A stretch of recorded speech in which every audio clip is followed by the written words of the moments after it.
हाल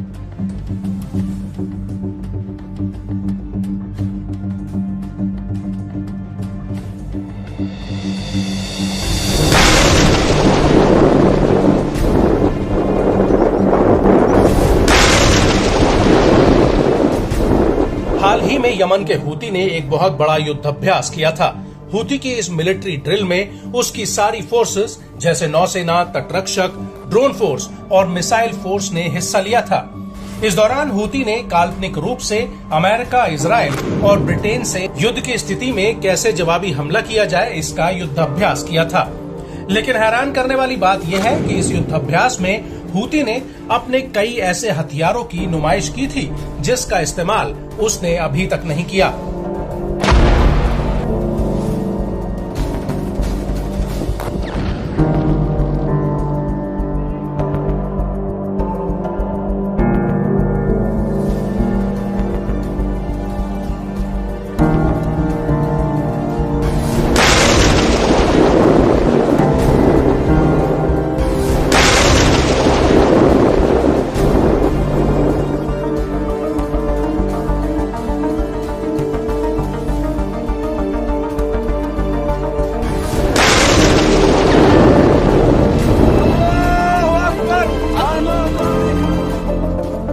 दरअसल अब हूती ने एक ऐसे समुद्री ड्रोन से पर्दा उठा दिया है जो लाल सागर में इजराइल और अमेरिकी जहाजों का काल बन सकता है। जी हाँ, हम बात कर रहे हैं हूती के अलकारिया समुद्री ड्रोन की, जो आने वाले वक्त में लाल सागर और एडन की खाड़ी में एक बहुत बड़ा खतरा बन सकता है।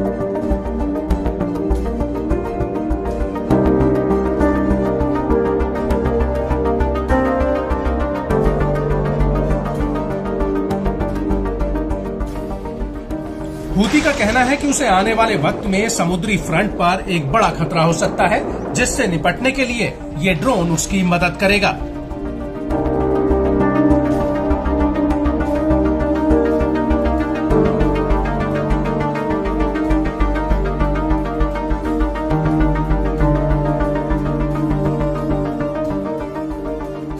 हूती के मुताबिक इस ड्रोन के दम पर उसकी नौसेना समुद्र में और ज्यादा सटीक हमले कर पाएगी।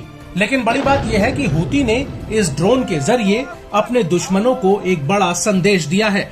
वो ये कि अगर भविष्य में उसके खिलाफ कोई आक्रामकता की गई तो वो उसका जवाब देने में हिचकिचाएगा नहीं।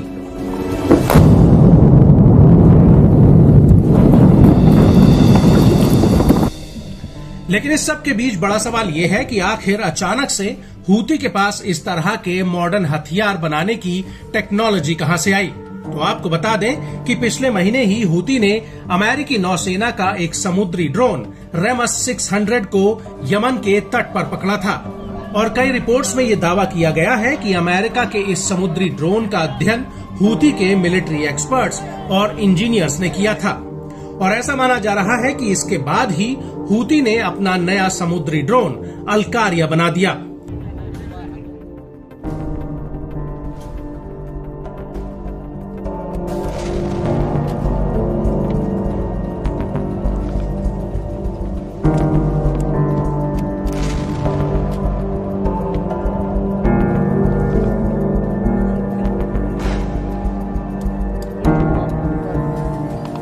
ऐसे में कुछ जानकार ये कह रहे हैं कि हूती का नया ड्रोन अमेरिकी ड्रोन की क्लोन कॉपी है। गौर करने वाली बात यह है कि जिस अमेरिकी ड्रोन को हूती ने पकड़ा था उसकी स्पीड 9.3 किलोमीटर प्रति घंटा है और वो समुद्र में 5.6 किलोमीटर प्रति घंटा की रफ्तार से 70 घंटों तक दौड़ सकता है। वहीं दूसरी तरफ लाल सागर में अगर हूती के हमलों की बात की जाए तो इस समुद्री रूट पर हूती अभी तक 130 से ज्यादा हमले कर चुका है। हूती के ज्यादातर हमले मालवाहक जहाजों, इजराइल और अमेरिका के युद्धपोतों और माल ढुलाई करने वाले जहाजों पर हुए हैं।